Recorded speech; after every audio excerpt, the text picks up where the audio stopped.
Now, yeah, have you heard the term bootstrapping used in the scientific arena as opposed to the legal arena? Overruled. The word bootstrapping is in my report. Right. Now, I know your report refers to a statistical procedure known as bootstrapping. Have you heard an additional meaning of that term bootstrapping in scientific circles? No. Meaning to draw conclusions on Counsel, one this test. is not real helpful to me. Well, It's really not. It's a Okay. complete waste of my time so far. Well. This whole discussion about bootstrapping. All right. I think I can tie it in, Your Honor, if you'll give me some leeway. But No, all right. proceed. Okay.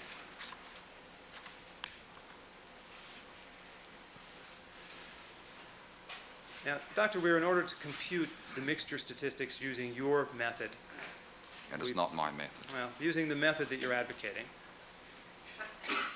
you need to make assumptions. And would you agree with me that the numbers that are produced by your method vary depending on the assumptions that you make? You will have to be specific. I don't know what you mean. For example, the numbers that you produce would vary depending on whether you assume there were 2 contributors or 3 contributors. My report shows 2 tables with different numbers under those 2 conditions. So, I also have tables for single stains where I've assumed a single contributor. I have answered that several times. and so the answer is yes. Yes. All right, and the numbers that you compute would also vary depending on whether you assume that all alleles of all contributors are being observed in the stain. The answers of all the analyses in this trial depend on that assumption. Okay. And so, under some assumptions, you get numbers that are much bigger and more impressive than under other assumptions, don't you? I don't understand the question. You'll need to be specific. And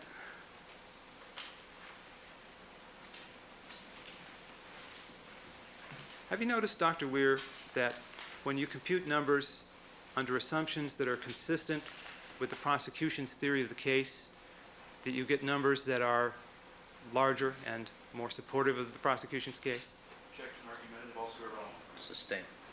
Is it the case, Dr. Weir, that if you compute numbers under assumptions consistent with the prosecution's theory of the case, that the numbers that are produced by the method you're advocating are more supportive of the prosecution's theory of the case? Same objection. Sustain.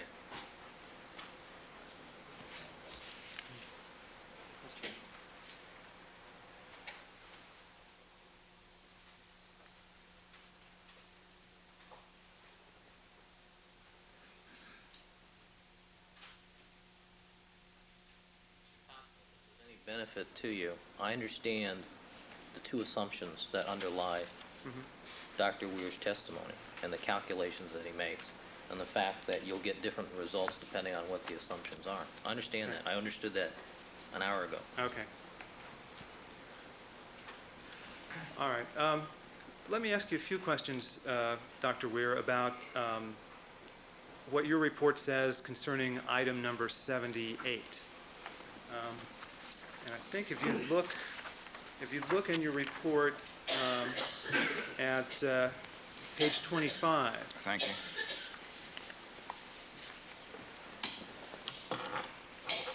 Refresh my recollection. Which one was 78? Item 78 was a stain, I believe, on Ronald Goldman's boot. Okay. On the bottom of the sole of the boot. Yeah, and I believe it contained a number of alleles that were consistent with Nicole Brown Simpson on RFLP tests, along with a few that were consistent with Ronald Goldman. Is that a correct characterization, sir?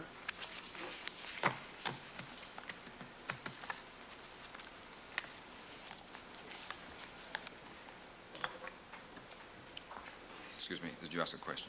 Yeah. No, I was asking you if it's correct to say that item 78, the stain on Mr. Goldman's boot, contains a number of alleles consistent with Nicole Brown Simpson, together with a few that are consistent with Ronald Goldman. Yes, if we use the word match, I think be a better word. Okay.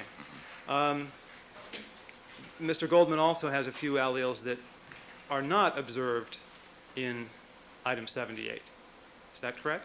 Yes, there is an MS43 allele not in the mixture, and 2 YNH24 alleles in Goldman's profile not in the mixture. Now, I see in your report on page 7 that you say Ronald Goldman is not excluded from that stain. That's correct. That's correct. Yes. Okay. All right. But Ronald Goldman does have some alleles that are not in the stain, doesn't he? Well, now you're getting into an item which is beyond my expertise, and I believe we've had testimony from Cellmark as to the reason they called the matches and non-matches and exclusions. My analysis must start with the forensic scientist determination, and they said there was a failure to exclude based on the molecular biology and the description of the staining patterns, which is beyond my expertise to interpret. I will accept their interpretation. I can't do anything unless I have a starting point. The starting point is the determination made by the forensic scientist. Given that starting point, my analysis follows. So whether or not alleles match or not, are found or not, that is where I start. Okay. Well, let's start with your chart on page 25. Would you agree with me that your chart shows Ronald Goldman having some alleles that are not observed in item 78? That's true. So would you agree that Cellmark must have assumed that some alleles of some contributors at some loci to item 78 were not observed? I think I've already said that. My starting point is the determination of non-exclusion. All these other things will follow from that. Okay, so this is one of those cases where assumptions about whether all alleles have been observed comes into play. Would you agree? I've said that several times repeatedly, and I'm going to say it again, because maybe we could stop the question. I'm going to take the determination by Cellmark that there were 2 contributors. Neither Brown nor Goldman are excluded, and then my calculations will proceed from that point. All these other things are details of that statement.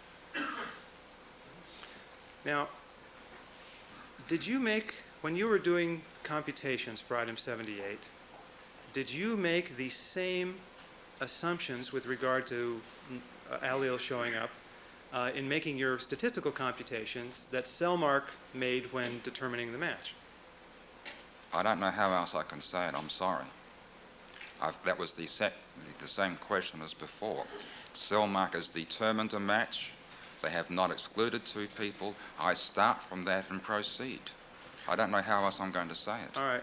And so does that mean then that on those loci where Mr. Goldman's alleles do not show up in the mixtures, you assumed there were missing alleles? That and every other detail. I don't know how else I can say it.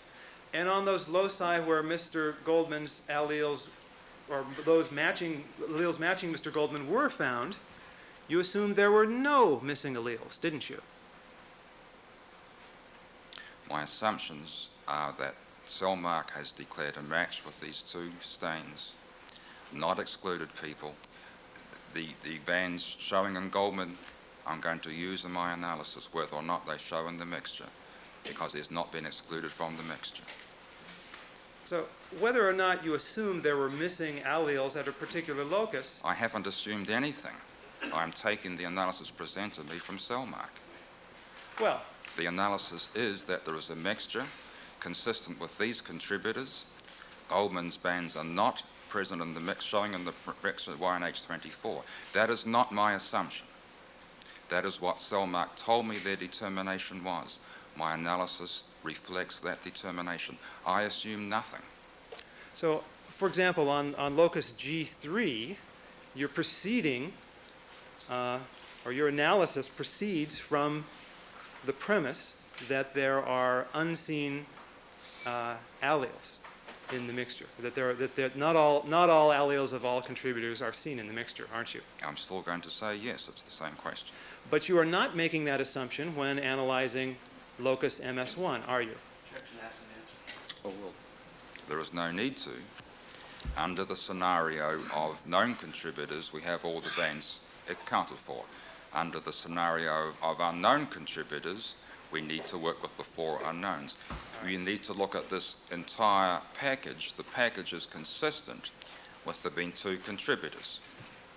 I have therefore conducted an analysis on the basis of there being 2 unknown contributors, Right. which would result in those 4 alleles at MS1. And so you made the assumption of unseen alleles where that was necessary, and you didn't make it where it was unnecessary. Is I that haven't assumed unseen alleles. I say there are alleles I've seen. I'm going to assume there are 2 contributors. I'm going to compute from 2 contributors. Whether your calculations proceeded on the basis that there were missing alleles or not at a particular locus depended entirely on whether that assumption was necessary to make Mr. Goldman match. Isn't that true? I don't believe so. My calculations are for 2 unknown contributors. What is your My calculations have nothing to do with the matching. That's the top line of the likelihood ratio. I'm doing 2 unknown contributors. 2 unknown contributors. How do 2 unknown contributors give those 2 alleles? What is your independent scientific basis for assuming that there were missing alleles at YNH24, for example, but not at MS1? Objection asked and answered. Overruled. I have no outside evidence other than what Selmark told me. All of my analyses are based on what the forensic scientists have told me. If they tell me this, then I will proceed accordingly. It is beyond my expertise to do otherwise. And had they made the opposite assumption, for example, assuming there were missing alleles at MS1 but not at YNH24, Mr. Goldman would have been excluded, wouldn't he? Objection irrelevant to this hearing. Sustained.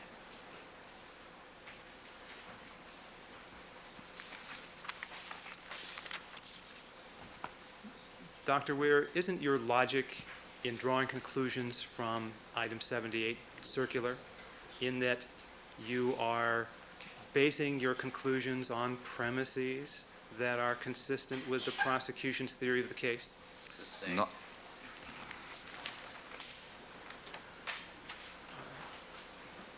Now, Dr. Weir, in your report, you mention hypotheses that can be tested by the data, and you label them C and C prime. Is it called C prime when you put a C bar, the word means C is an abbreviation for contacts. contact? Contacts between the known person and the location of the evidentiary stain. We can say hypothesis or scenario. I'm not sure what the best word is. I think I'd use them interchangeably. Okay, and so your report suggests the 2 hypotheses that are to be distinguished by the genetic data are contact and no contact. I think that's the best term, yes. All right. What does the term no contact mean? How else can I say it? Not having had contact. Okay, and so, for example, with regard to stain 29, if we were interested in whether Nicole Brown Simpson's blood was in that stain on the Bronco steering wheel, no contact would mean none of her blood had gotten into the Bronco. Is that what it, into that stain? Is that what that would mean? I'm not sure. We need to be careful. The contact there would be between Nicole Brown Simpson and the steering wheel. Somehow, under that scenario, her blood went from her body to the steering wheel. That's contact. It might not have been with her physical self, but some means of contacting her blood with, it's contact of her blood with the steering wheel, whatever the agent was for making that contact. And are you planning to testify that your frequencies represent the probability of this evidence under the assumption of no contact? All the numbers on this chart are frequencies, and the frequency and probability I use interchangeably. All these numbers we've held in the entire case are the probabilities of the evidence under the situation of no contact. In other words, a random person, someone other than the known, than the stated person, having contributed that. Are you assuming, Dr. Weir, that a coincidental match is the only way in which the evidence we've observed can arise under the hypothesis of no contact? I've not said that here or anywhere else, no. So you're assuming there are other ways that this evidence could arise that are not reflected in your numbers? I'm not assuming anything. I have made some calculations accounting for the evidentiary stains from unknown people. I'm saying nothing else.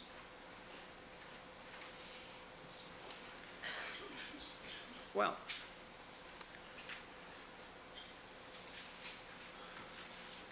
you think these frequencies are basically likelihood ratios, don't you? A frequency is the frequency of the evidence given known or unknowns. If we start taking ratios of frequencies, I'm sorry if you don't like the term, but that ratio of frequencies is a likelihood ratio. All right, and when you testify that there's, when you testify that there's a 1 in 71 chance of observing the pair of contributors, a pair of contributors, well, there's a 1 in 71 chance that a pair of contributors at random could have left the stain on item 29. Is that what you mean? That is the prosecutor's fallacy, Mr. Thompson. I am surprised at you. Forgive me. See, it's very easy to fall into it. Even the person I don't believe it's easy for you to fall into that trap at all. And I'm certainly not going to fall into it by you leading me into it.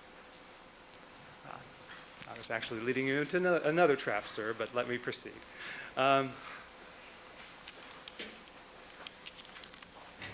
Well, you expressed the term, you used the frequency 1 in 71 in connection with a stain on the steering wheel of the Bronco. Could you explain, just to review, what exactly that 1 in 71 means? That is the frequency or probability, and I'll use them interchangeably. That's the probability of seeing that mixed profile from 2 unknown contributors of specified ethnic origin. Okay, and when you compute the probability of seeing that profile under the assumption of no contact, you're assuming that the only way we would see that profile under the assumption of no contact was a coincidental match, aren't you? I don't think that's correct. I've calculated the frequency with which of getting this profile from 2 unknown contributors. That actually doesn't say anything about contact or not.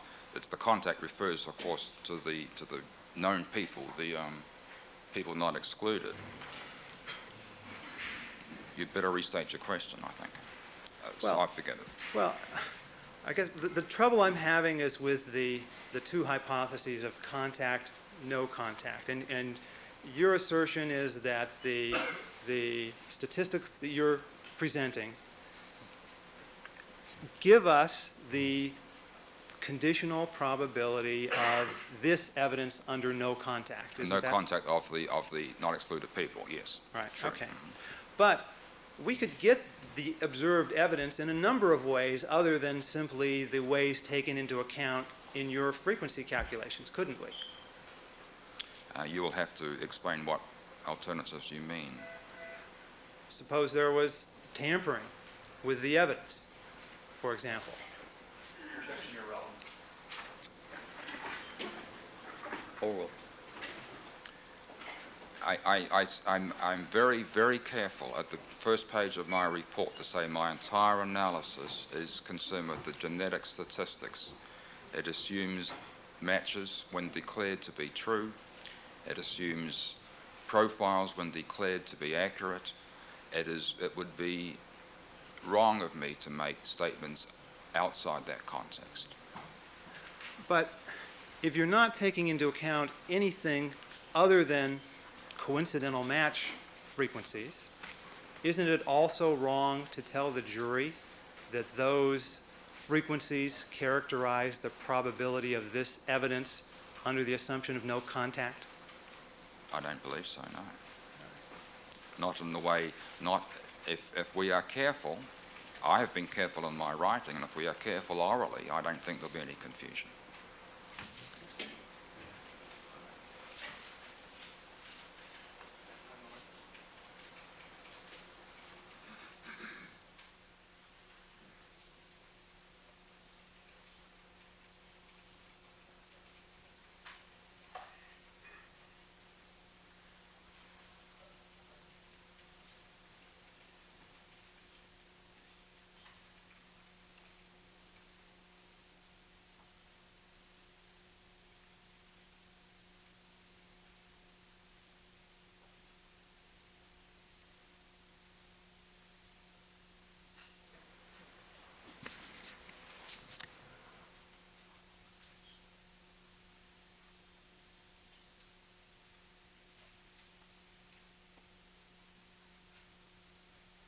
A few more questions.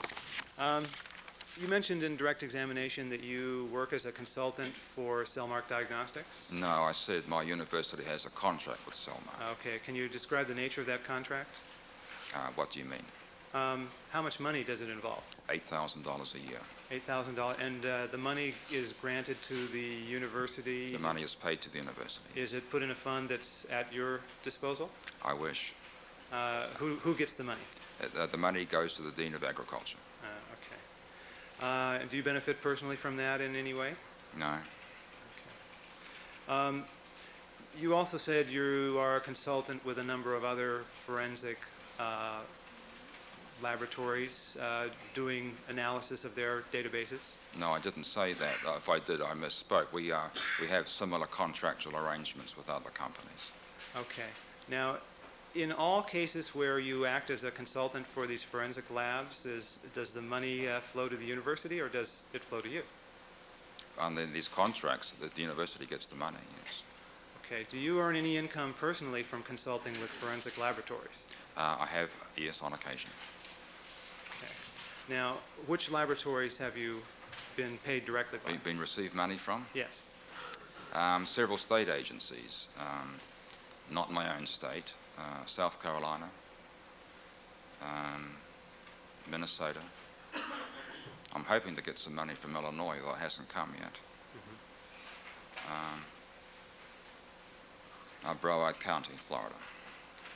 Have you received money directly from Cellmark under any other circumstances? No, I have visited Cellmark. I think they picked up the fare. Okay. What about genetic design? Genetic design, we have a contractual arrangement. I think I've received a little money from them some years ago. But I'm not sure. Some of that was they were acting as a conduit from a third party. There may have been a little money from them a couple of years ago. Mm-hmm. Have you received any money from the FBI? No. Okay. Now, I see in your grant that you received a grant from the Department of Justice, or The university received a grant this year from NIJ, yes. Okay, and what's the amount of that grant? $25,000.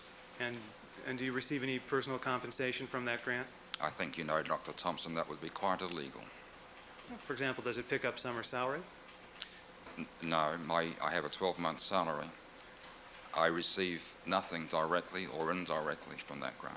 Okay.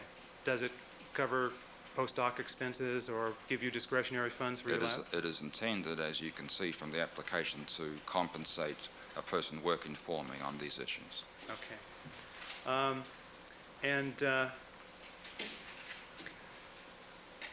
Was the FBI involved in helping you obtain that grant? I wouldn't think so. All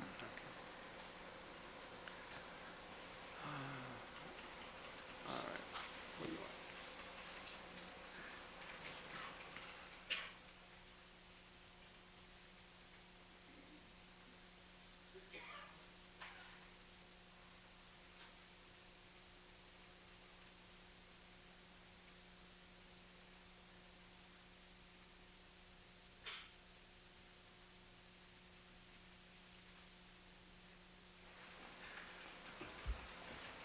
When you applied for this grant from the Department of Justice, were you given any promises of access to data from the FBI that other scientists would not have?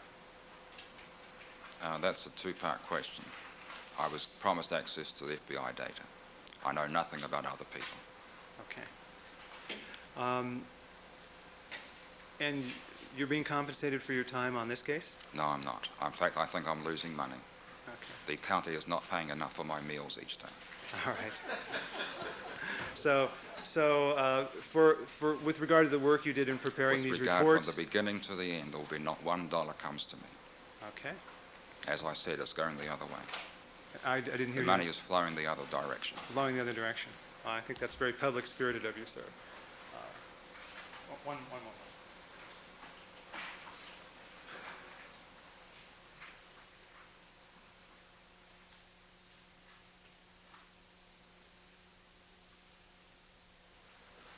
Okay, no further questions, Your Honor. All right, thank you, Dr. Weir. I'd like to mark an article is all, All right, the one that the witness referred to. all right. Dr. Weir, and perhaps this could be marked People's Exhibit 411. And which article is this, Mr. Clarke? Dr. Weir, showing you what appears to be a publication entitled A Guide to Interpreting Single Locus Profiles of DNA Mixtures in Forensic Cases. Should I read it? Would you? This is a paper entitled A Guide to Interpreting Single Locus Profiles of DNA Mixtures in Forensic Cases. The first author's name is Evett, E-V-E-T-T. Is that the article that you referred to earlier in your testimony as part of the published literature describing the calculation of frequencies for mixed stains? Yes, it is. Your Honor, I'd like to move that exhibit into evidence at this point for this hearing. Mr. Thompson? All right, it'll be received. Thank you. Nothing further. All right, thank you very much, Doctor. You may step down. Thank you, sir. No, why don't you take them with you? All right, Mr. Clarke, anything else? No, thank you, Your Honor. All right, Mr. Thompson? Call Dr. Shields as All right, Dr. Shields, proceed now. please. We have the jury coming in at 1:30, so let's go. Do you need to change court reporters? Change paper? Proceed. Dr. Shields would like a 5-minute break. Okay, 5 minutes.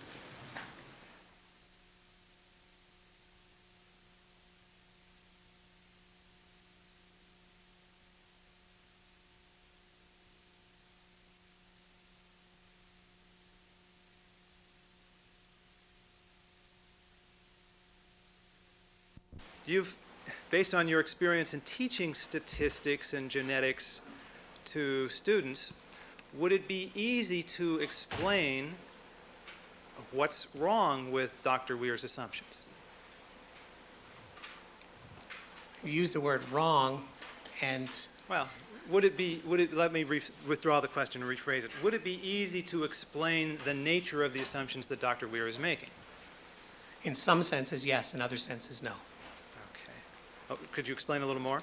I think it shows up more in what happens in the results of Dr. Weir's assumptions and analysis, where you end up with a set of what he calls frequencies, but I think they are probabilities, associated with different explicit pairs of individuals of different ethnic backgrounds associated with different databases and therefore different frequencies. So that you end up with, instead of a number that gives someone a flavor for how likely it is that anybody might contribute to this mixed stain, which is a single number, you have a set of numbers that can range from 1 in 7 to 1 in 17,000. And how one interprets that, I think it's open to individuals to look and say, okay, the 1 in 7 is the biggest number, so that makes that the likeliest trio. And that trio may have very little relationship to anything that's going on in the case, or in any case. It's precise, but I think it can mislead. Okay. Now, let me direct your attention to the chart that's sitting just to your left. It's the prosecution's chart labeled Results of DNA Analysis Bronco Automobile. Have you seen that chart before? Yes, I have. Okay. Now, in the column on the far right, that column is headed with the term frequency. And in some of the boxes below there are certain numbers. Now, do all the numbers that are presented in that chart so far, well, first of all, do you understand what those numbers are and what they mean? Yes, I do. Okay.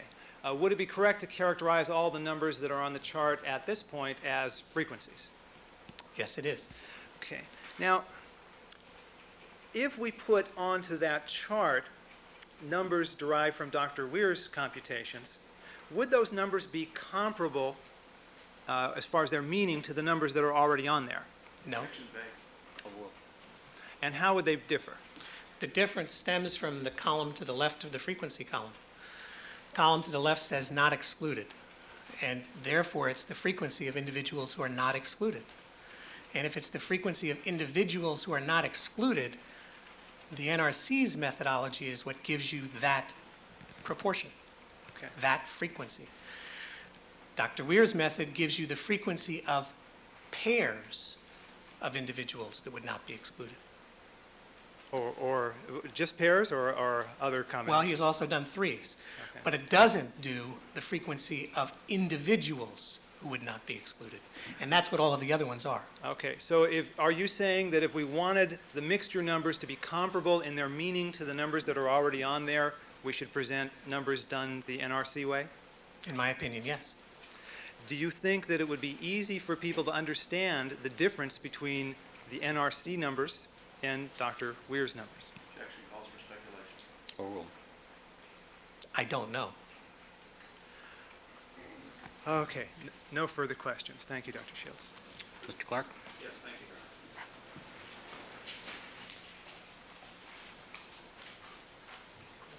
Dr. Shields, good afternoon. Good afternoon.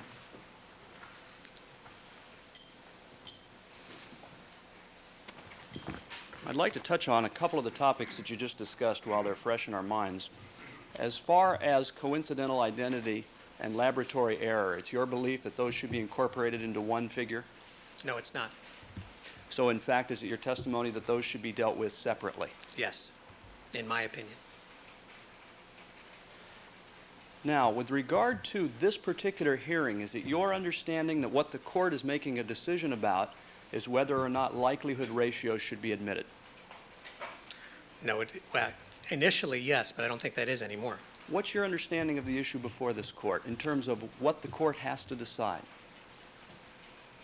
It's been my understanding, both from watching the proceedings and from discussions with attorneys, that the decision has to do with whether the National Research Council's method of providing a number for mixtures is useful. Okay, so it's your understanding that what the court has to decide in this hearing is whether or not the NRC's recommendation is useful? Yes. If the court's decision was something different from that, would that impact any of your answers to any of the questions by Mr. Thompson? Sustain. As far as likelihood ratios, and you discussed likelihood ratios in the course of your testimony, is it your understanding that a likelihood ratio is the same as the frequencies that Dr. Weir described on one of the exhibits with the mixture from the steering wheel, item number 29? Yes. Now, I'd like, if I could, Dr. Shields, first of all, are you a statistician? I do statistics. I would not count myself as a statistician. Would you consider, first of all, are you familiar with Dr. Weir? Yes, I am. Is Dr. Weir an individual who is well known in the area of statistics and population frequency data? Yes, he is. Would it be fair to say he's very well known, Yes, very well respected? absolutely. Your particular area, that is of your PhD, is zoology, is that correct? Now, my PhD was on the evolution of sex in all organisms, and that's population genetics. I was in a zoology department, but it was an evolutionary biology, and in particular, a population genetic dissertation. Is it correct, and you have a number of publications, is that correct? That is correct. Is it correct that those, or at least the clear majority of those publications, are directed towards animals? Now, I wouldn't say a clear majority. I would say it's about half and half. And what would the other half be directed towards? Population genetic and evolutionary theory and how they have interactions with each other. Are you a member of any genetics societies? Yeah, I'm a member for the Society of Study of Evolution and the American Society of Naturalists, both of which have large memberships in the areas of genetics. Are you a member of any statistical societies? No, I am not. As far as your publications, and just briefly, was one of your publications What Causes Rape, a dissenting view? Yes, it was. And was another Forcible Rape an evolutionary perspective? Yes, it is. And another The Evolution of Sex, an examination of current ideas? Yes.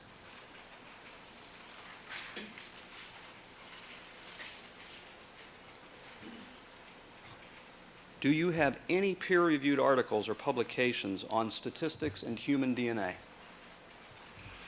Depends on how you define human DNA. The answer is yes. I have a paper in the Behavioral and Brain Sciences that looks at how genetics, which is how genes, which is DNA, influence human behavior.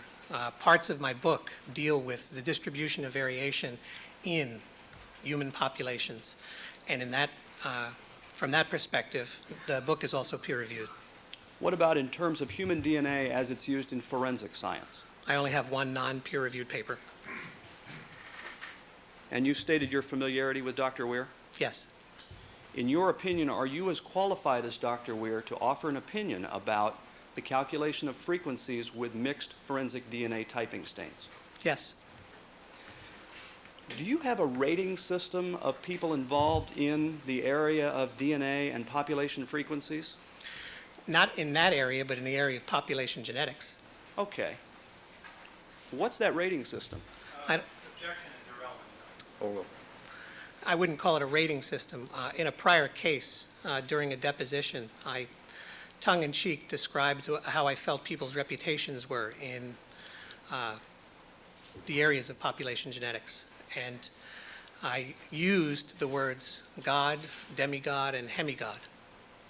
God, demigod, and hemigod? Yes, And that was to describe population geneticists? yes. They were asking me about the relative reputations of different population geneticists. In Dr. Weir's report, in this case, and I believe you said you read that, is that right? That's correct. He cites an individual named Dr. Crow, is that right? Yes. How would you rate Dr. Crow?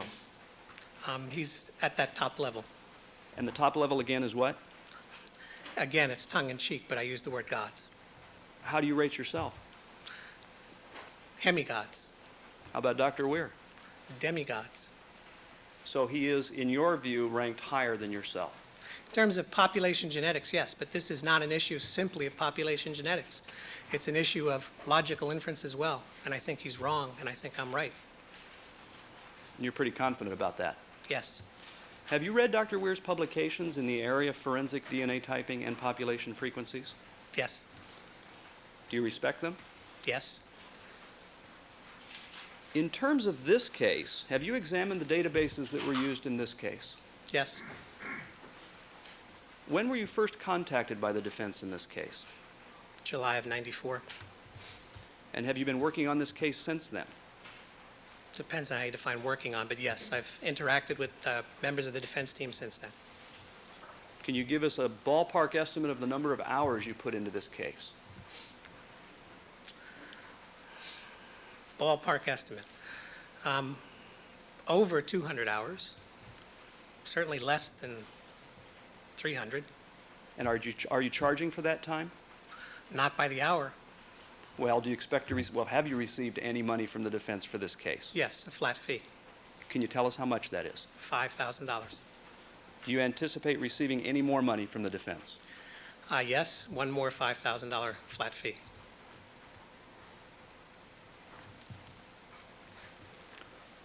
You've described seeing, for instance, this chart that's on the easel at the moment that shows the results of the Bronco automobile, and you said you had seen that previously, is that right? That's correct.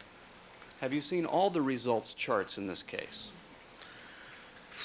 I couldn't possibly be sure of that. A lot of them that I've seen previously have actually been seen from watching on television. Okay. Were you provided reports of the testing laboratories in this case? Yes, I have. Were you provided raw data from those testing laboratories in terms of bench notes, photographs, etc.? I was provided with raw data on the statistical aspects of this case. I've not looked at autorads and I've not looked at strips. So you've basically directed your attention towards frequency data as opposed to the science involved in producing exclusions or inclusions. In this case, yes.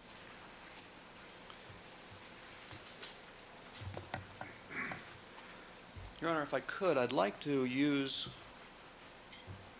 Exhibit 410 again. I believe that's currently on the normal, if I may. And Dr. Shields, if you could, if that monitor is convenient, please use that. Sure. In terms of this chart, and you've testified in answer to questions by Mr. Thompson, that you believe that this is an appropriate method of describing frequencies in a mixture such as this mixture? As long as it's presented correctly, yes. In your opinion, are the numbers, and we'll just look at the three numbers that are at the bottom of the three major racial groups listed there, they're approximately 50%. Is that fair? Yes. Between 45 and 49, well, I'm sorry, 59. 45 and 59% or so? Yes. Okay. I'd like you to assume that in that stain, and are you familiar with the actual alleles that were detected in that stain? Yes. And those alleles are what? 1, 1, 1, 2, and 4. I'd like you to assume that that was donated, that is, those results from a single contributor. What would the frequency be of that happening? 3 alleles from a single contributor? Correct. It's actually possible, but we couldn't do a statistic on it. Would it be fair to say it would be 0 or nearly 0? It'd be fair to say it's nearly 0, never 0. I'd like you to assume that there's 2 contributors to this particular result. Mm-hmm. Is it your opinion that approximately 50% of the time, from 2 unknown people, those results would be obtained? No. If you assume that there are 2 contributors, then I believe that Dr. Weir's method will give you the appropriate result. And in fact, if there were 2 contributors, Dr. Weir's method is in fact an accurate method to describe the approximate frequency of those results. If one can assume that there are 2. That's what I'm asking you to do. Yes. In other words, based on that assumption, Dr. Weir is absolutely correct. Yes. Depends on what you mean by based on that assumption, but yes. The assumption that there are 2 contributors to the stain. If you know there are 2, yes. As a corollary or connected with that, if you assume that there were 3 contributors to that stain, isn't it true that his method of calculating an approximate frequency, as he described to this court earlier, with 3 assumed contributors, is absolutely correct? Yes, and what's interesting is the comparison between the table that you produced for this, which is the other one, that shows an assumption of 2 when the theory is that there may be 3. It shows why just assuming 2, as if you somehow know that from a mixture, is wrong. Because 3 alleles let you assume that there are 2 individuals. But in fact, the 29 stain, some people have suggested that it includes 3 individuals. Okay. And would it be a fair, under the assumption that there are 3, would it be a fair approach, making that assumption, to use the calculation method by Dr. Weir for 3 people to describe that situation? If you use that assumption, yes, but it's a fairer assumption to make no assumption. Okay. You talked a little bit about juries, the trier of fact in a case, during your examination. Do you Yes. recall that? Excuse me just a second. Are we having dueling cameras back there? Proceed. Thank you. If a jury were satisfied that there were 2 and only 2 contributors to a stain, would the model proposed by Dr. Weir in fact describe that situation? Yes. And the same would be true as far as your testimony if the jury found that there were 3 contributors to a stain using his model for 3 contributors. If they concluded that, yes. Now, Dr. Weir described, and I use the term his model, are you familiar with the article that he described earlier today by Dr. Evett and David Stoney? Yes. Have you read that article? I've read it a while back. I've not read it recently, and I spent some time at the California Association of Criminalists meeting with David Stoney discussing these issues. That's a peer-reviewed scientific publication, isn't it? Yes. And in fact, that publication describes the methods used by Dr. Weir in this case. Yes. Are you aware of any scientific, that is peer-reviewed scientific publication criticizing that method? Yes. Tell us what that is, please. One is the National Research Council. Is that a peer-reviewed publication in the scientific literature? Yes. Go ahead, were you going to name others? Yes. There's a series of articles and commentaries that go from, that are based on a discussion of an article by Catherine Roeder, or Rader. I'm not sure how she pronounces her last name, but it's R-O-E-D-E-R. And she published a paper exploring many of the issues, some of which included the problems associated with likelihood ratios, which means the problems associated with taking a frequency, adding assumptions, and turning it into a probability, which is what Dr. Weir's done, in my opinion. Okay, now are you... And now some of the commentaries are critical of doing that. Okay, are you discussing now likelihood ratios? Yes, and in fact, it is a likelihood ratio the way it's done by Dr. Weir. Do you recall when Dr. Weir was using, and one of the examples he used was, and this involved a series of databases. In other words, assuming one person was Caucasian and another one was Hispanic, for instance, or Caucasian, African American, and so forth. Do you recall him coming up with a frequency under one of those database, or two of those databases, rather? Okay, it's actually not a likelihood ratio. What it is it's a conditional probability. It's not a frequency. They are conditional probabilities. Well, they are probabilities conditioned on a set of assumptions. For example, ethnic group, number of contributors, and so forth and so on. Okay, so... But that's the same thing. I'm sorry. The same thing happens in the context of the descriptions of what's good and bad about doing likelihood ratios also applies to discussions of conditional probabilities. So to you, selecting a database is a conditional probability? Is that right? Sure. If you, for example, the one that you have in your, in the other exhibit, the number that comes out of that, which I believe was 1 in 71, is the conditional probability of those two genotypes given those two databases. The given makes it a conditional probability. Okay. So when, for instance, numbers which have already been reported on the board, let's use the Bronco automobile board to your left there. Okay. And let's take the example of the center console, item number 30. Found to be, that is not to be excluded, was Mr. Simpson, and there are frequencies written in there of from 1 in 520 to 1 in 1400. You see that? Yes. And did you hear the testimony about that item, for instance, when this portion of the chart was filled in? I might have. Did you see any of those reported frequencies, or have you read any transcripts of how that came about? That is, that those frequencies were testified to. Yes. Do you recall that, in fact, those frequencies were presented because of the differences in frequencies for particular databases? Yes. In other words, 1 in 520 on that example might be from African Americans, Caucasians, or Hispanics, correct? That's correct. And I simply don't recall which in particular produced one result.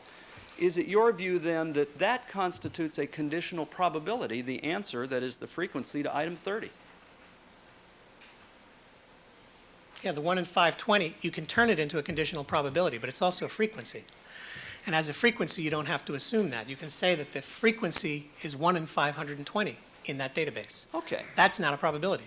Then when Dr. Weir uses the number of 1 out of 71, he's making the same types of assumptions about databases, correct? Yes. What he's adding to it is an assumption that there is, for instance, in his first assumption, that there are 2 contributors. Yes. So is that then the only thing that's been added on in terms of these conditional probabilities to what's already been reported in court?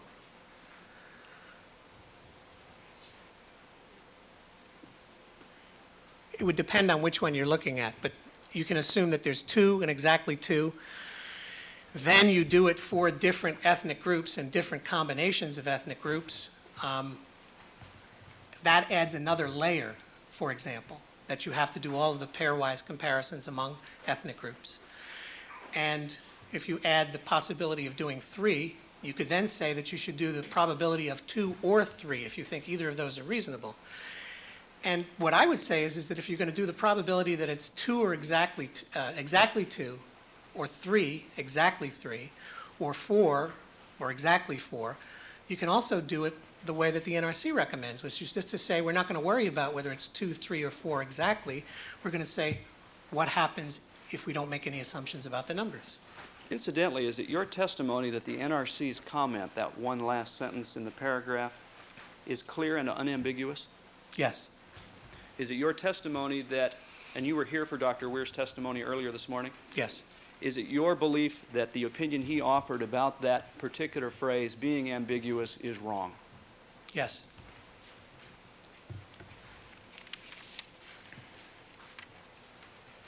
You also described, Dr. Shields, your opinion that in Dr. Weir's calculations, not likelihood ratios, but the calculations such as 1 in 71, that those were making assumptions about who the contributors were. Do you recall that? Yes. In reality, don't those calculations make no assumptions about any of the known people in this case? No. Say that, I'm sorry, no. Not when they're presented as likelihood ratios. Okay, I want you to stop. And what Okay. I'm referring to now are the calculations he made of frequencies, not likelihood ratios, but using as an example the 1 out of 71. Okay, Okay. now, go ahead. 1 out of 71 individuals with these, Well, why don't we, do you have the report in front of you, by the way? no. Okay. I do. I'm sorry, I do. I have his report.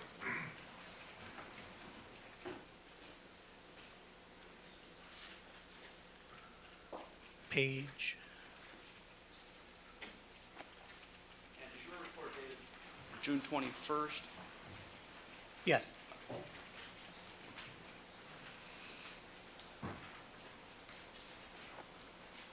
If you could you turn to page 38?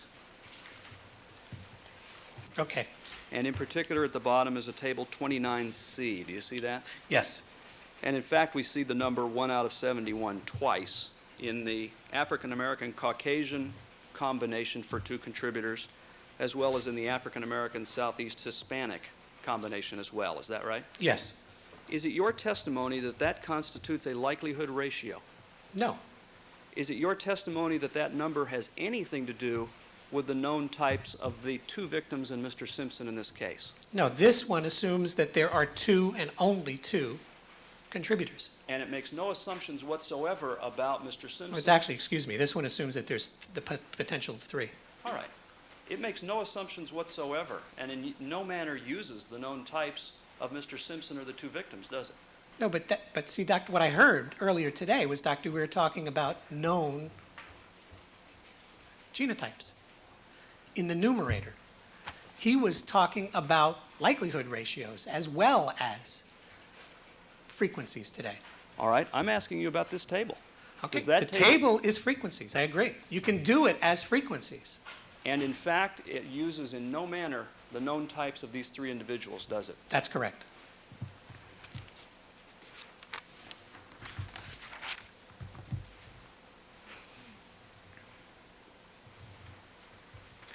You described seeing mixtures in previous cases that you've worked on. Is that correct? Yes. Were frequencies reported? No, there was, the most recent one was in Minnesota in a federal court, and those frequencies were withdrawn. Well, what I'm talking about, well, was that a case that involved only mixtures?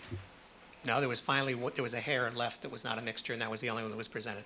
Okay, what I'm asking, though, is were any numbers presented in any of the cases you've been involved in? Oh, yeah, they for- presented, oh,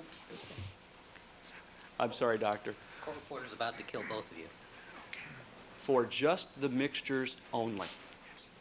And numbers were presented? They were originally presented, and they were withdrawn the day of the Daubert hearing. How many cases have you seen mixtures in, approximately? This kind of mixture, Or the kinds of mixtures that are not mixtures associated with sexual assaults, maybe 3, 4. And were numbers presented in each instance for the stains that showed mixtures? In 3, there were attempts to present numbers with those mixtures. They usually were associated with presenting numbers for subsets of the mixture under the assumption that they were particular individuals. In other words, were those frequencies calculated based on, as you use the term, a conditional probability? No.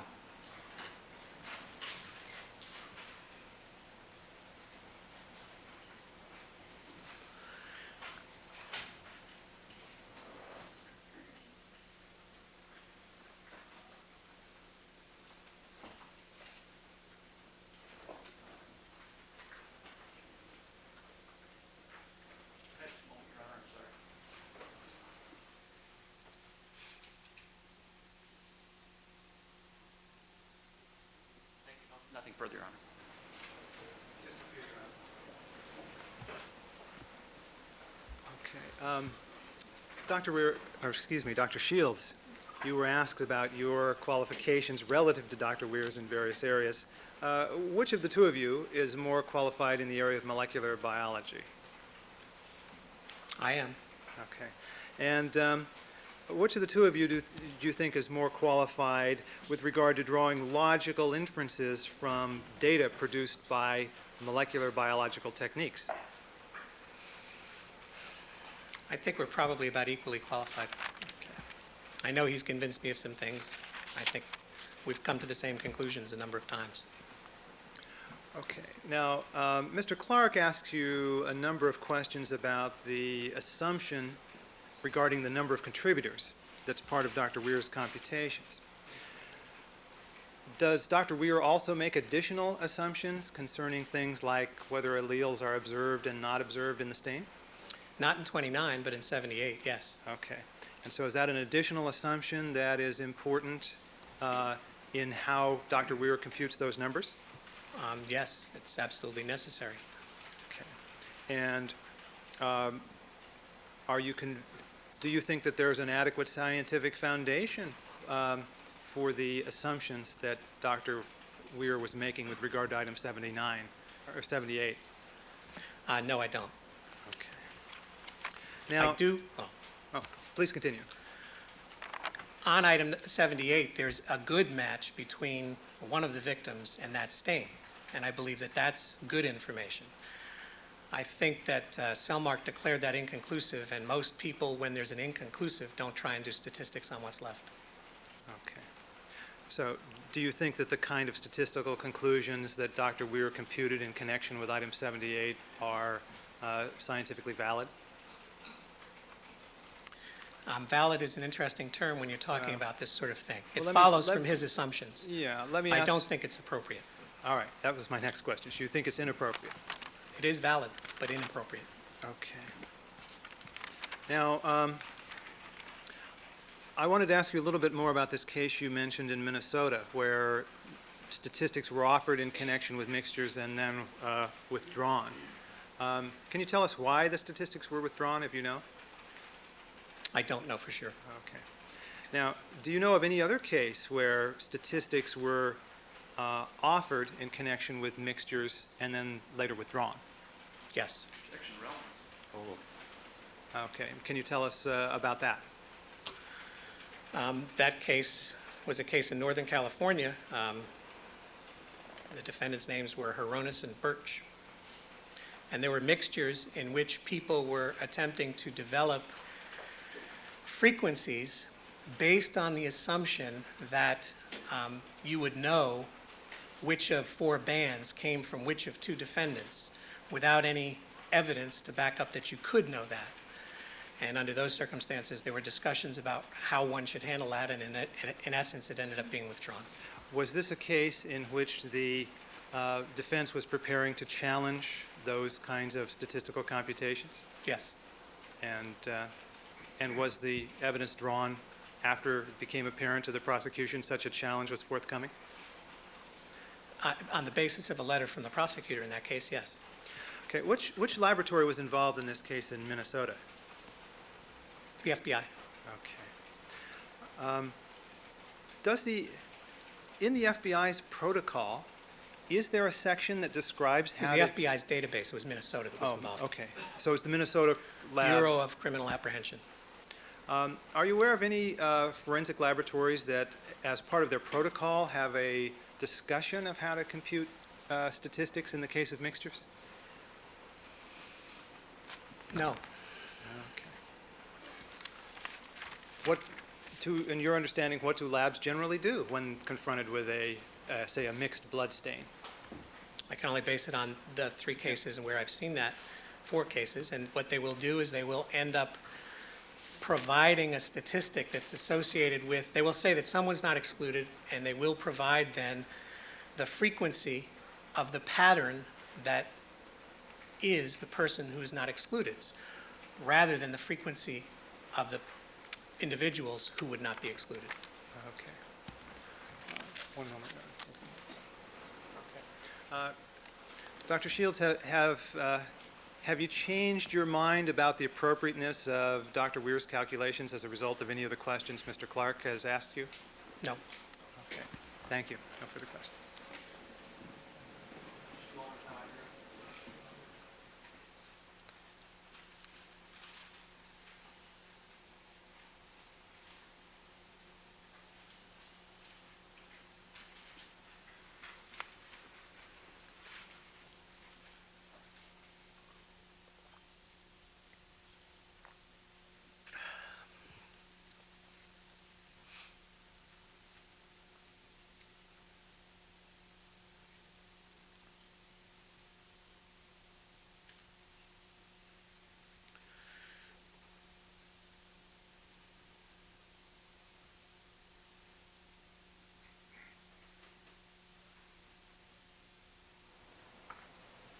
Just briefly, Your Honor.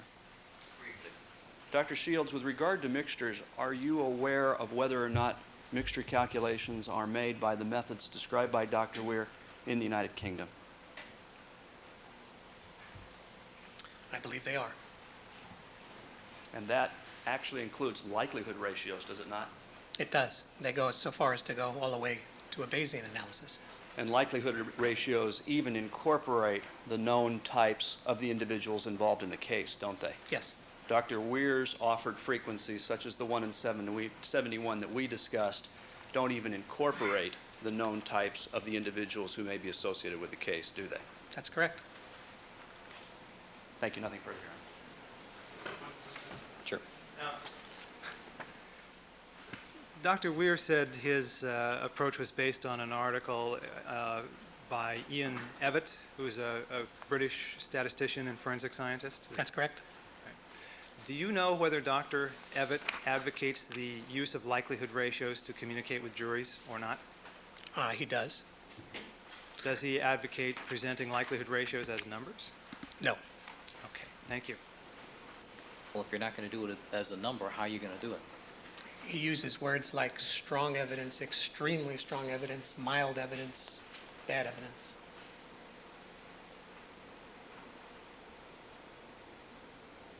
All right. Thank you. Any other witnesses, Mr. Thompson? Mr. Clarke? Just some brief comments, Your Honor. Thank you.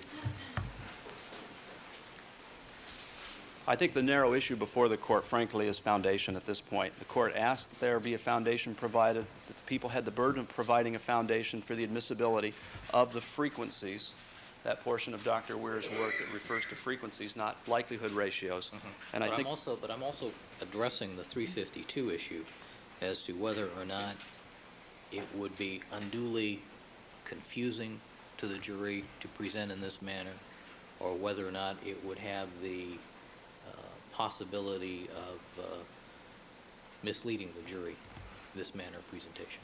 Very well. That's what foundation, and then those two aspects of 352. I think I might address those best by describing the intent with which we had in the manner of offering this type of evidence. All right, we're talking about 29, 78. Which other mixtures are we talking about? The Bronco console stains? Exactly. There are several in the Bronco. There are several, if not nearly all, they're nearly all on the glove. In other words, nearly all of the results on that board. So those are by far the bulk. So it's largely on the glove board, to a lesser extent on the Bronco board, and then one item, number 78, on the Bundy scene board. So that's what we're dealing with in our view, as far as the mixtures. It was our intent, and we'll just use the example of number 29, the Bronco stain, to use a range nearly, actually identical in terms of its description on the board and to the jury, from the most common number to the rarest number for those mixture frequencies calculated by Dr. Weir. And one of those examples would again be, and I just don't have the page. Does the court have the report before it? Not open to the page, no. All right.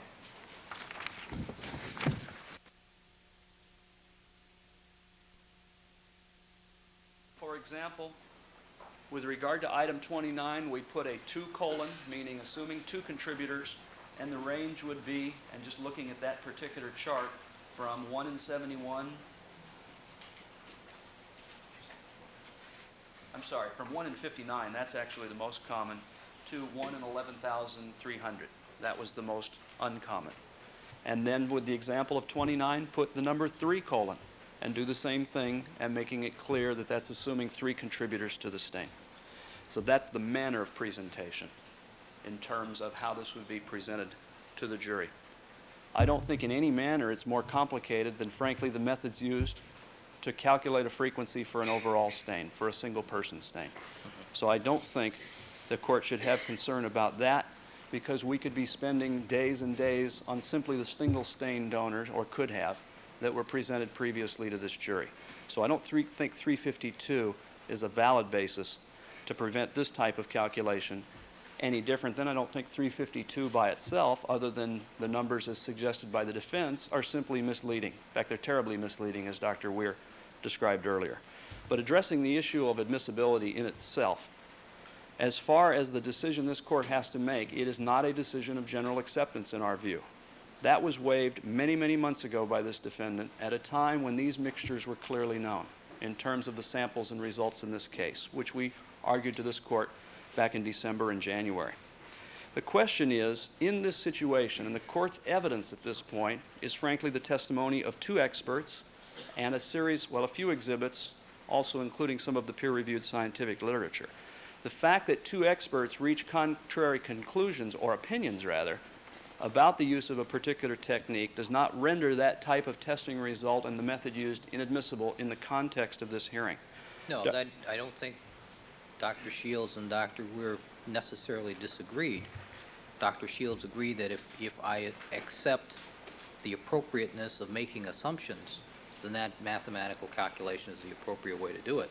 So they agree on the math, they just don't agree to the nature of the presentation. Actually, the court anticipated the next item I was going to state, which was that when one carefully listened to Dr. Shields' testimony, as the court has already noted, he conceded that if there were 2 contributors, Dr. Weir's calculations were absolutely correct. The same answer was given by him to the assumption that there are 3 contributors.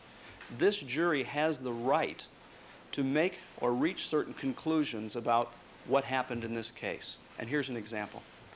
This jury might find, or a jury in any case might find, this case perhaps less than others, that even though it's given frequencies for a matching stain of 1 in a certain number for one database, such as Caucasian, 1 in a certain different number for African Americans, and so forth, the jury may hear other evidence that satisfies it as to which database is the most appropriate to use. There may have been an eyewitness to a crime. And therefore, the jury can decide, well, that assumption I can now make based on the evidence that's been presented, that this person is from a certain category. Therefore, that number becomes more relevant to that jury or individual juror. This is no different, because this jury can reach the decision that as to some of these items of evidence, I'm satisfied that there were 2 contributors. Therefore, Dr. Weir's number about 2 contributors, even Dr. Shields concedes, is absolutely accurate. And I think that goes hand in hand again with allowing the jury to reach certain assumptions or make assumptions if the evidence supports it. If it doesn't, then they're given the ranges, just as they were with frequency data for single donor stains. And I think that's absolutely admissible under our law. These techniques of calculation are complicated, as they're complicated for single stains. So I don't think there's any reason this jury cannot deal appropriately with this evidence in the same manner that they can deal appropriately with the evidence that's already been presented. I think even a simple reading by a layperson, such as ourselves involved in the criminal justice system, of the National Research Council report can see why Dr. Weir's testimony about that report and its single sentence is perfectly compatible with his testimony and the method that he described today. I think Dr. Shields was overstating it for all of us when he said that that language in the National Research Council report is unambiguous. But Mr. Clarke, doesn't any trial judge have to be very cautious about adopting techniques and testimony that is contrary to the NRC report? Not at all. I think the testimony before this court, and if I recall, the court noted some weeks ago the fact that that report in and of itself was not only subject to controversy, But I think the court used the term outdated. I don't think I ever said that. I don't recollect having said that, but certainly the case law dealing in this area often comments that the legal system is often a year or two behind the scientific community in these matters. Fortunately, in California, we see our case law going away from the National Research Council report, if we can judge anything by the last half a dozen decisions or so. So if the court is concerned about criminal justice system versus the National Research Council report, I think one only needs to look to California, let alone the number of states across the country that either rejected it in terms of having any effect on admissibility or finding that things have moved away from that, and that frankly that report is now very old in an area that's moving quickly. So no, I don't think courts should be concerned about the National Research Council report playing a role and telling courts what to do. I hope that answers your question. Based on all of these reasons, and again considering the nature of this hearing, it's our opinion that this court should allow, and in fact the jury should be given the benefit of conservative but probative information about what these mixtures mean to this jury. And I think no one could state it better than Dr. Weir has today in terms of the significance of this evidence, not even incorporating the known individuals in this case, which ultimately would arrive or lead to a likelihood ratio that we're not even seeking to use at this time. Thank you.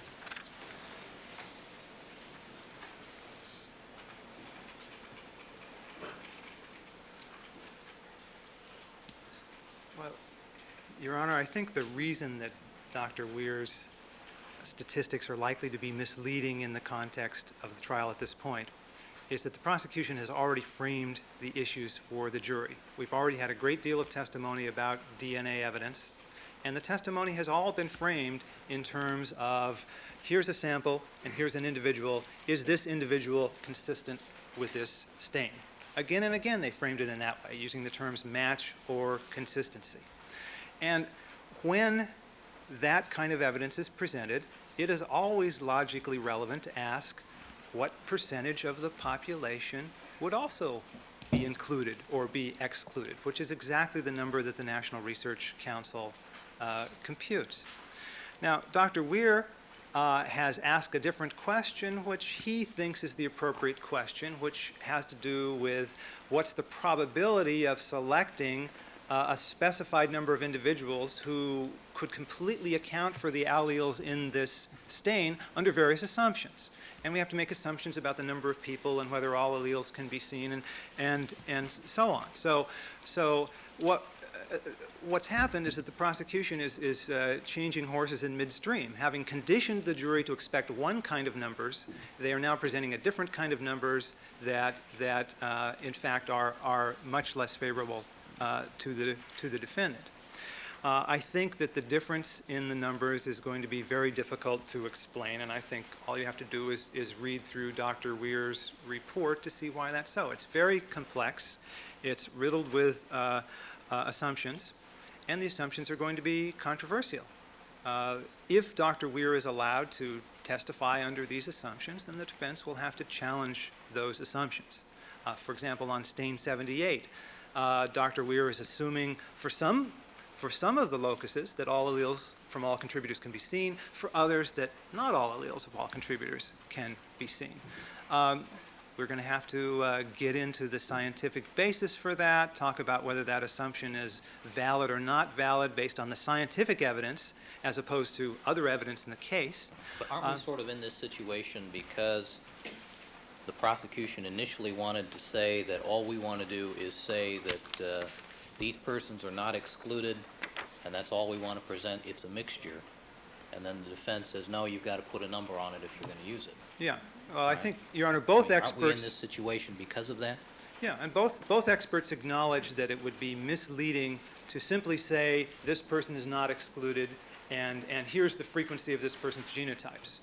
Both experts acknowledge that was misleading and inappropriate. For example, in the case of Nicole Brown Simpson, who has a genotype frequency of 1 in 22,000 or something like that, but the likelihood of her being consistent with the stain is either 50% or so under our calculations, or 1 in 77 under Dr. Weir's calculations, but much higher than the frequency. So it's absolutely clear that we have to have numbers in connection with the mixtures. And the issue, I think, is which numbers. And I think it's very clear that the National Research Council numbers are the most appropriate ones. They're the easiest to understand because they involve fewer of any assumptions. They can be presented with much simpler charts. They are consistent with the nature of the frequency data that the jury has already been conditioned to expect, and so on. Now, in addition to being difficult for jurors to understand, our position is that Dr. Weir's numbers are also argumentative in that, as he acknowledges, certain assumptions need to be made about number of contributors, and particularly this tricky one about whether all alleles are accounted for.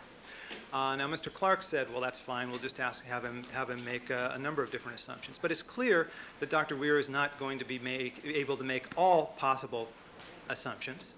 There are endless variation of assumptions. So necessarily the prosecution is going to be picking and choosing among the assumptions that he comments on. But I think there's only going to be two assumptions, the number of contributors and whether or not you can completely see the alleles present. Well, and which databases are involved, the racial background of the contributors. But that's included in the entire range, correct? That's going to be presented. Yeah, but in this assumption, for example, about whether all alleles can be observed, that assumption, he's making different assumptions at different locuses, saying But let's look at stain number 78, which is on the bottom Okay. of Ron Goldman's shoe. Yeah. It's consistent with his blood. It's his shoe. He's lying there in his own blood. 4 feet away is Nicole Brown Simpson in a pool of her own blood after, we all agree, a relatively savage attack. It's not unexpected that blood from one victim will be on the other given the proximity of the two. I mean, isn't that a pretty valid assumption that it's probably Nicole Brown Simpson's blood and Ronald Goldman's blood? Isn't that a pretty good assumption? Well, the problem is, what's the likelihood of some sort of coincidental match? And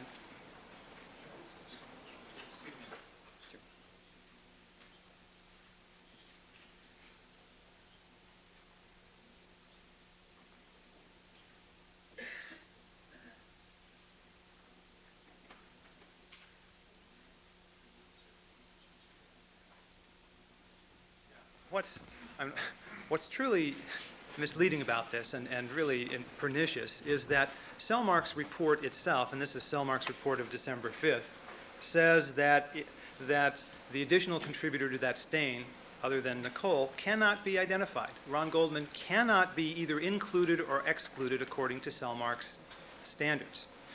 But by computing these frequency statistics in the way that Dr. Weir is doing it, it's a way of roping Goldman back into the stain, capitalizing on the rarity of Nicole Simpson's genotype. So Mr. Clarke, do you have, excuse me, just a second, do you have the 78 board? Yes. The Bundy board? Let's take a look at that. See, there's little controversy that item 78 contains DNA from Nicole Brown Simpson, and the pattern, her pattern is extremely rare. The real question is whether Ron Goldman's included too. Under Dr. Weir's method, when you ask what's the probability of both of them being there, you get an extremely low rare number because both of them includes Nicole. So the inference with regard to Goldman is being bootstrapped against the rarity of Nicole Brown Simpson's pattern. You know, our position is that since Selmark's report says it's inconclusive as to Goldman, it shouldn't we shouldn't be engaged in this game at all. But we think this is just a way of rescuing an inconclusive match and trying to make the evidence appear more powerful than it is. Well, the fact that Ronald Goldman's blood is on Ronald Goldman's shoe, you know, the probative value of that, as far as your client is concerned, is not compelling. I mean, it would be expected that Ronald Goldman's blood would be on Ronald Goldman's shoe, wouldn't you say? Well, Given the nature of the manner in which he died. All right, do you have any other bootstrapping concerns with any of the other samples? Well, I think in all of these, Because of conclusive, inconclusive results? well, I think with regard to sample 29, for example, when Gary Sims testified, he was speculating that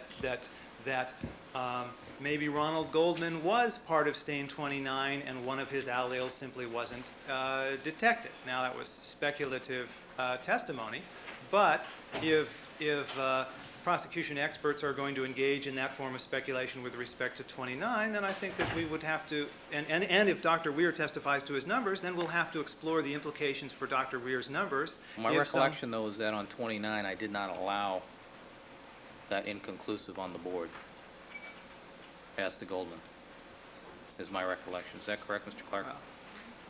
My recollection of the testimony is that he testified that he could not tell whether Goldman was there. Right, and Either I could did not be or allow it couldn't on the be. board. The results board is my recollection. Okay. It was a double negative. We didn't try to put it on there. All right. Okay. Yeah. So in any case, and the assumptions regarding number of contributors also involve difficulties because there's no scientific basis for determining whether a particular stain has 2 or 3 if it has more than 1, for example, unless you draw conclusions from other evidence in the case. Now, the prosecutors are, for some of the stains, are presenting assumptions of 2 and 3. They don't present any assumption that there could be 4, but look at stain 29. Under their theory of the case, there could well be 4. They seem to be assuming it's so there could, you know, and so their approach requires this plethora of numbers. If you look at Dr. Weir's report on page 38, when we're talking about item 29, the jury, with respect to the assumption of 2 contributors, assuming all alleles of all contributors can be seen, which we may dispute, but under that assumption, I see 1, 2, 3, 4, 5, 6, 7, 8, 9, 10 different numbers, which range from 1 in 71 to 1 in 11,306, which seems a broad range and confusing, but that's not the end of it. Then, under the assumption of trios or 3 contributors, we have a list of a very long list. It looks like about 15 numbers, ranging from 1 in 9 to 1 in 3,500. And of course, then we get into the confusion factor of how the jurors are going to integrate these different estimates together if they don't, you know, they're not sure how many contributors it would be. So we have the 11 different numbers under the assumption of 2 contributors and the 15 different numbers under the assumption of 3 contributors, and maybe if we had to compute it under 4 contributors, there would be even more numbers, and they would be all over the place, and the jurors have to put it together and try to understand it. It's very confusing. And I think the National Research Council report is much simpler and clearer and more easily understood intuitively.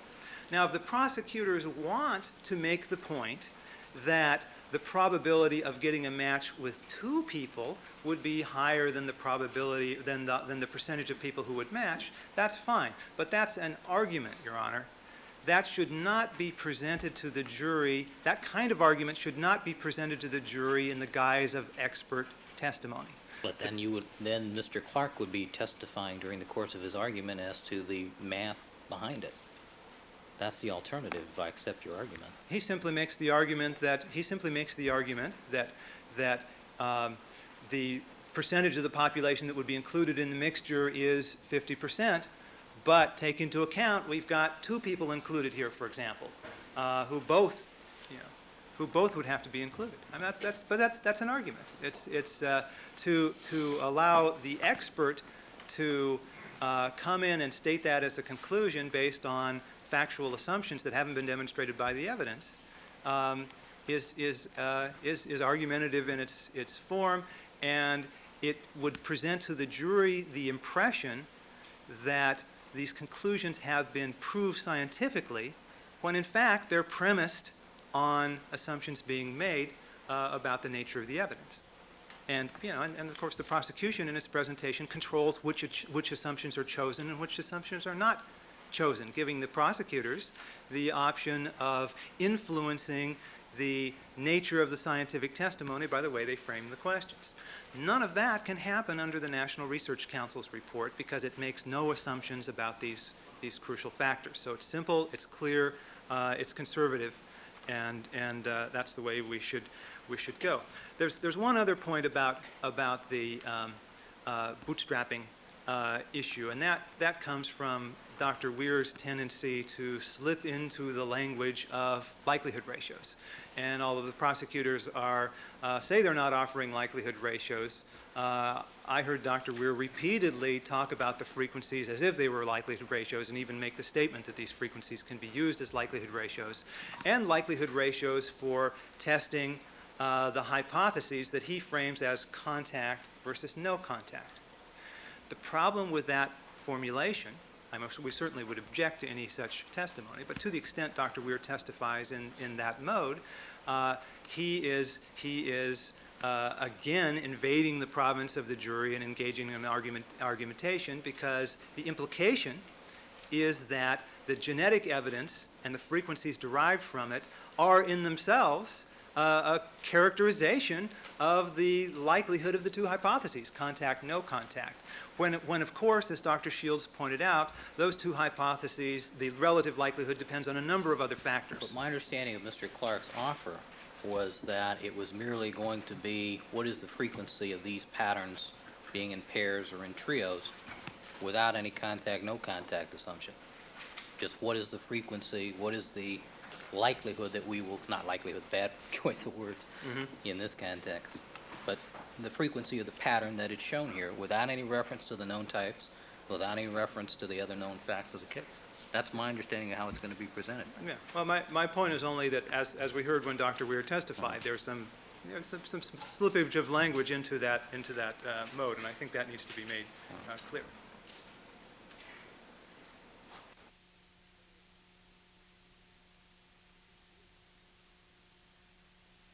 Yeah. One other point that Mr. Scheck brings to my attention is that even doing it under the approach you just outlined with no assumption, there's still a very broad range of numbers here the jury has to Oh, I agree. contend. There's Yeah. huge numbers, but then we've got huge numbers already, don't we? Yeah, when we have 25 to 35 different numbers, which range from 1 in 9 to 1 in 11,000, what is the jury going to make of that? That's difficult to understand. But don't we even have so. to assume that the jurors have some basic fundamental intelligence that they can evaluate what this is worth? If you have a statistic that's 1 in 9 to 1 in 3,500 and it's a mixture, and given the facts of this case, aren't they able to say, yeah, it's probably a mixture? Yeah, but sure. And that's about the long and short of it, don't you think? Well, but the National Research Council's method gives a way of characterizing it statistically. Doesn't depend on assumptions and so on. All right. Now, let me finally address this point about the general acceptance of the technique. I think it's very clear the National Research Council produced this report after a 2-year study by a very distinguished scientific panel appointed for that purpose. The panel included a wide variety of scientific opinion. It was viewed by some as stacked in favor of the prosecution because it had 4 or 5 people who had testified for the prosecution on these issues, only 1 person who had testified for the defense. Nevertheless, the National Research Council, after study, issued this document. It was peer-reviewed both within the National Research Council and the National Academy itself and by outside reviewers. So that's an authoritative statement on the issue. And I think that it's apparent from the testimony that the National Research Council's position is clear as to what they're recommending. I think a good, and although Dr. Weir claims it's not clear, this is a recent opinion he arrived at. In his earlier reports, he was criticizing the National Research Council for taking the very position that in his most recent report, he claims that it's unclear that they're taking. So I think Dr. Weir, knows what the National Research Council means. I think it's clear that it's unambiguous. Now, in contrast with the National Research Council's report, which is clear and a clear and unambiguous recommendation from a distinguished panel, the prosecution is offering a novel approach, which, as far as we can tell, hasn't been used in any other case. It's based on an article published in England by Ian Evatt, a distinguished man, but Evatt's article itself is an article describing the computation of likelihood ratios, which isn't what's being offered here. And Evatt's article describes how likelihood ratios could be computed so that forensic scientists can talk about the value of the evidence. Evatt's article assumes that the number of contributors is known with certainty from other data in the case, an assumption that we cannot make in this case. And furthermore, I think this is the most telling, the lead author of the article, Ian Evatt himself, although he's using likelihood ratios to communicate with scientific colleagues, does not himself advocate that statistics be used to characterize DNA evidence. He thinks they're too confusing and that the experts should simply say it's strong or weak and so on. So I don't see that the Evatt article provides any kind of powerful or authoritative support for the statistical methodology that's being offered here. It's a novel methodology. There is no peer-reviewed publication that supports its use.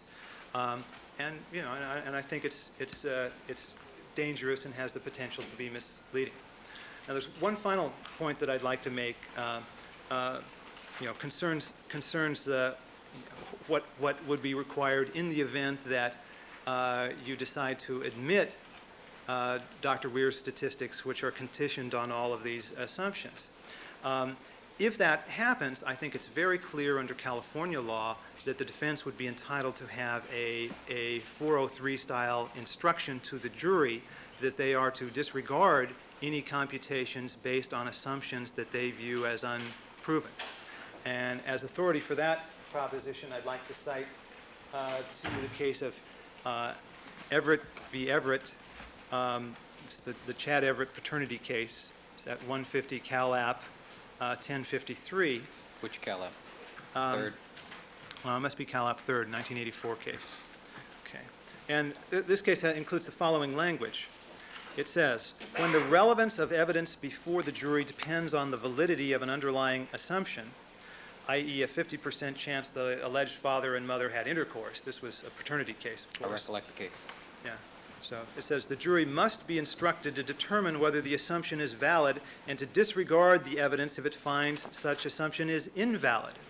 The validity of such an assumption is akin to a finding of the existence of a preliminary fact, citing Section 403 of the Evidence Code, where statistical evidence is derived from a formula which relies on certain factual assumptions.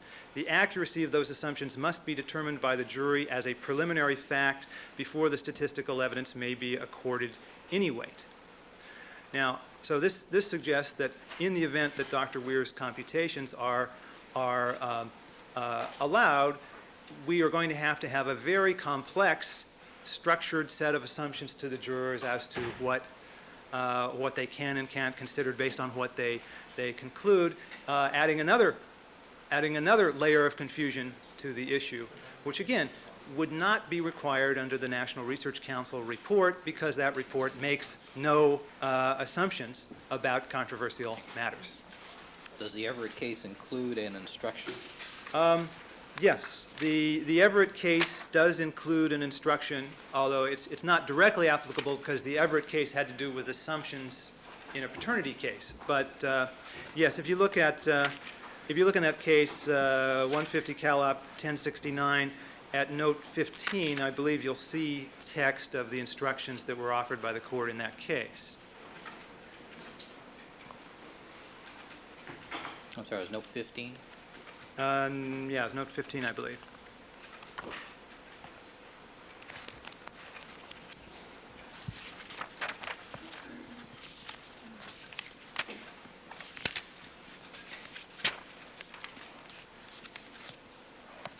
Yes, note 15.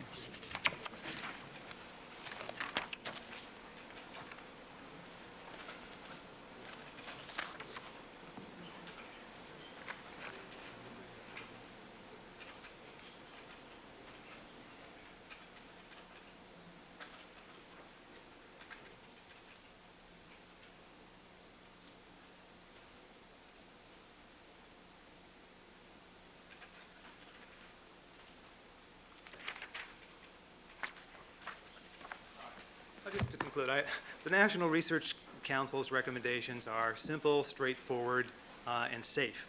They don't incorporate any assumptions that are argumentative and that might invade the province of the jury and potentially be misleading. That's the approach we should use here. All right, thank you. Mr. Clarke, let me just invite one comment on an instruction, limiting an instruction. Do you have any comment on that issue? Actually, I'd like to see Everett. My recollection is it's a prior probability Bayesian approach, frankly, a likelihood ratio case, which is interesting, but I would like to see it if I could before making comment.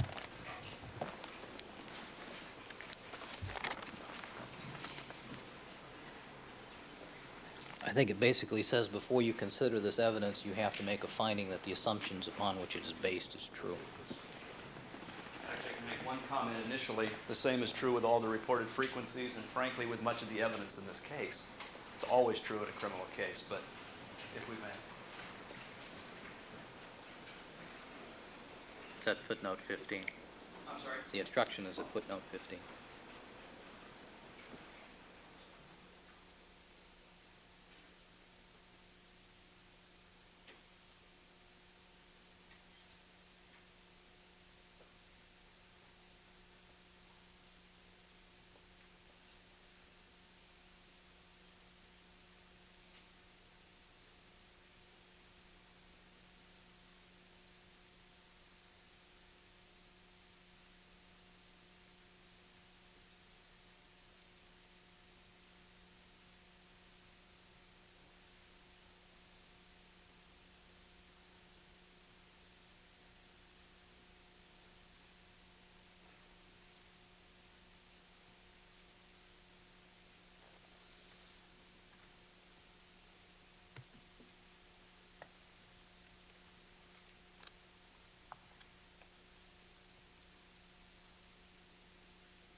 It's interesting, Your Honor. Of course, that relies on the 50% prior probability that is not a part of calculations. No, but I'm just saying a similar instruction Right. that you have to find first that the assumptions upon which this calculation is based are in fact supported by the evidence before you should consider the evidence presented on the frequencies.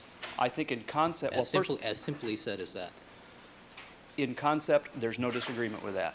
As far as certainly the jury has to be satisfied of a preliminary fact such as that. So I don't think in concept we have any great difficulty with that. All right. Obviously, that instruction is a bit on the wordy side, but in concept, I don't That think one we... is, yes. Yes, from Everett. But in concept, I don't think we disagree with that. All right. All right. This debate regarding how mixtures are to be interpreted and presented to a jury or other trier of fact is based upon the NRC 1992 report, specifically the one sentence that appears at the end of paragraph 4 on page 59. This is a 185-page report, and it devotes all of one sentence to the analysis of mixtures, although that particular sentence is very clear in what it says, I think. I don't find it to be ambiguous. The problem is I don't find it to be a full discussion of the issue. The NRC report at the time it was issued was a conservative compromise regarding DNA testing and its forensic applications. And although I found it of great guidance in framing the issue here, having listened to the testimony of Dr. Weir and Dr. Shields, I agree that the manner proposed by the prosecution to present the mixture evidence is appropriate as long as it is made clear that it is based upon the two basic assumptions and that there is no reference to the known samples. That it be presented merely that that Dr. Weir has these certain qualifications, that he's analyzed the data with regards to these mixtures. Based upon the evaluation of the databases, the ranges of frequencies are from A to Z, period. Thank you very much. That should take half an hour. Under both scenarios, 2 contributors, 3 contributors. 3 contributors, 4 contributors. I make this finding based upon the testimony both of Dr. Weir and Dr. Shields, looking at which is the most accurate or the more accurate analysis of the evidence. I find that the analysis offered by Dr. Weir is the more accurate and closest to what the evidence truly presents. And under those restrictions, I'll allow the testimony. All right, we'll take a break for Just a clarification of your Sure. order, if I may. Yes. I'm sorry, you just said that he is compelled to give frequencies on the assumption of 2 contributors, and then other frequencies on the assumption of 3 contributors, and finally on the assumption of 4 contributors, and you're going to require that you do all 3 of those. Is that correct? We haven't calculated the 4, Your Honor. We could go on forever. Oh, I know, but I think 4 is reasonable, especially on the Bronco. And we need to take 15 minutes to shuttle the jury down. Just as to Also, I am likely to give an instruction at the conclusion based upon what I told you, At the conclusion of the testimony? or some appropriate time, when I have time to sit down and think about it some more. Because I had not thought of we had thought about instructions before. Just as to the 4, Dr. Weir would need overnight to do those. And if we can narrow down as to which samples, that would make it easier also. Should be all the Bronco samples, then, shouldn't it? Because that's the All the situation. Bronco, the problem is the Bronco samples, because you clearly got at least 3 people, arguably, so you ought to include a 4th. Let me suggest we do this. Let me suggest we start with the non-Bronco evidence, where the range ought to be 3. Get his qualifications, and let's at least get some time in front of the jury today. I would suggest. All right, we'll take 15 and we'll start with the jury.